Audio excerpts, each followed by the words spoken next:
Hey, what's up, guys? Decided to do a little update here about a Miller Big Blue 400 Eco Pro.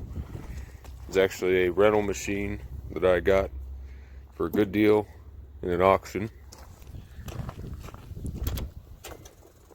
It's got just over 2,000 hours, and pretty much got this. I'm starting my business back up, so I need a machine capable of doing whatever, and I didn't want to go with a 2-cylinder gas machine because who wants to listen to that for however many hours you're on the job site, just screaming at you, running grinders or whatever.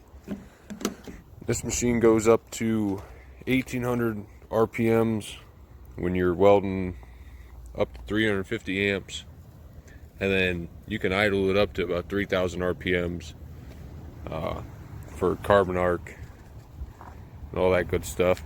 But the only complaint that I do have is it has a 240 volt 20 amp outlet.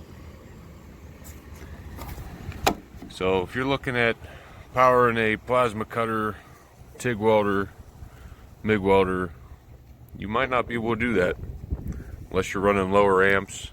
This machine will put out 4,000 watts or 4,500 watts continuous and 5,500 watts peak. So it's not ideal, but if you were going to TIG, you do have your TIG setting. You can get the remote plug-in. You can run it all that way. So that ain't a bad deal. I got torches and cut-off wheels instead of a plasma cutter. Just gotta know what you're doing. So right now I'm gonna take it in the garage, change the oil, clean it up, and sand it down, strip everything off. I'm just gonna give her kind of a rhino lining finish because it's gonna be in the bed of my Super Duty. So yeah. All right, so here we are in the garage. Pulled all the panels off. It's only 3 panels, but all the panels. Pretty much draining the oil right now down into there. Got a new oil filter. The fuel filters the air filters must have been replaced. Those look brand new. Pretty sure they just did an oil change too, but never know what kind of junk oil that they use and toss in there. So this is the air filter. Looks like pretty much new. Then you got the secondary filter here. Doesn't look too bad. Maybe they didn't change them, but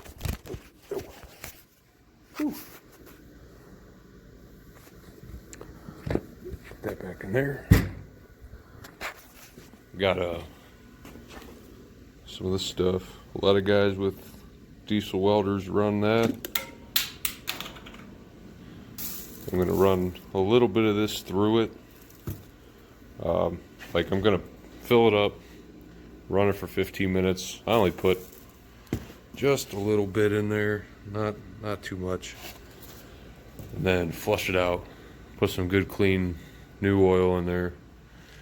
And in the meantime, I'm going to work on sanding this all down here. This is pretty gross. It's an ugly Sunbelt Reynolds green. So we're gonna get all that off. And I'm just gonna Raptor line it. Pretty much all the green is gonna be Raptor line black. So I'll keep you guys posted on that. There's all the wiring. But yeah.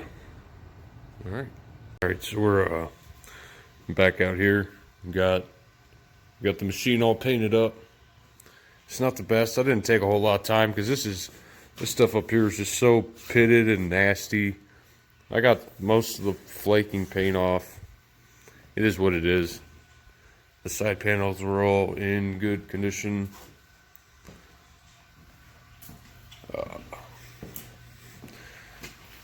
Polish that up a little bit.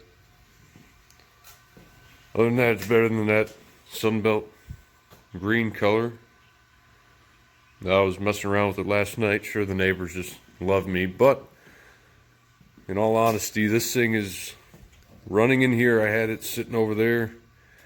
It's almost no louder than my air compressor when it's running at the welding speed. I'll just mess around with a little bit of 7018 here. This plate was smoking hot because I just didn't stop, but whatever. But see if we can't drag it out here a little bit. Start it up for you. Yeah, you got one hand. That's how easy this thing is to move. It's a lot lighter than the SA200 I used to have.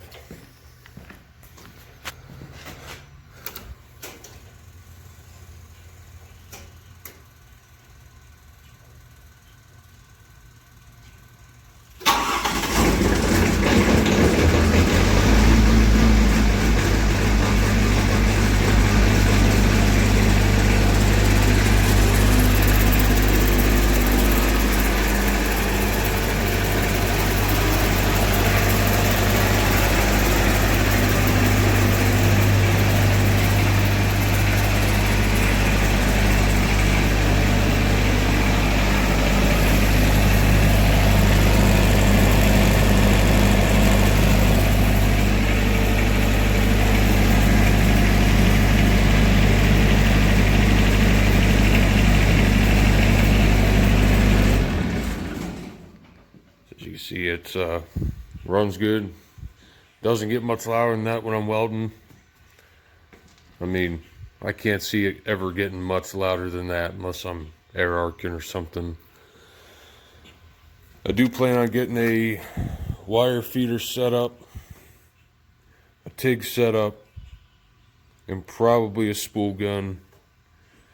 The original plan was to just get a standalone, like, Lincoln Square Wave 200, plug it into there, but after finding out, and I should have done my research a little bit more, it doesn't put out the power that you need to run that kind of stuff, which kind of sucks, but that's all right, you can get by. Doing it other ways, it's going to be a little bit more pricey, but in all reality, anything you have to do out in the field, you can buy the equipment. It's going to be more durable than dragging around like one of those. You know, you get the suitcase and stuff. You get the stuff built for the field, built to run off of this. You got higher duty cycles. Be good to go. So next thing is you gotta come out here. Gotta build a skid. It's gonna go in the bed of my truck. Haven't decided yet. She hasn't got her shit out of here. Might have my welder going this way, might do it that way. Haven't decided. Biggest part was getting the machine home, making sure it ran, welded. Good, now we're on to step 705 out of 999, starting your own welding business. So, this is the logo. Have my buddy draw up.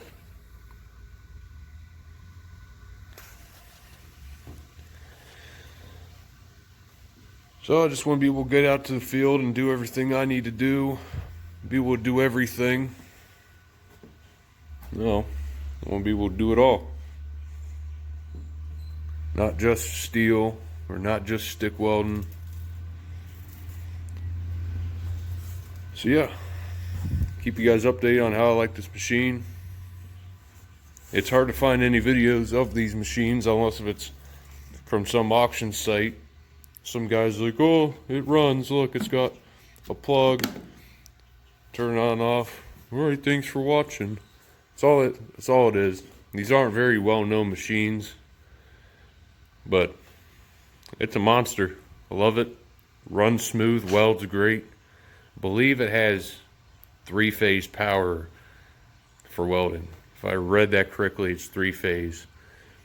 I mean, it's just smooth. I run all kinds of millers at work, and it's just as comparable, if not better. So, alright, thanks for watching. If you got any questions, hit me up. Do my best to answer them. Thanks.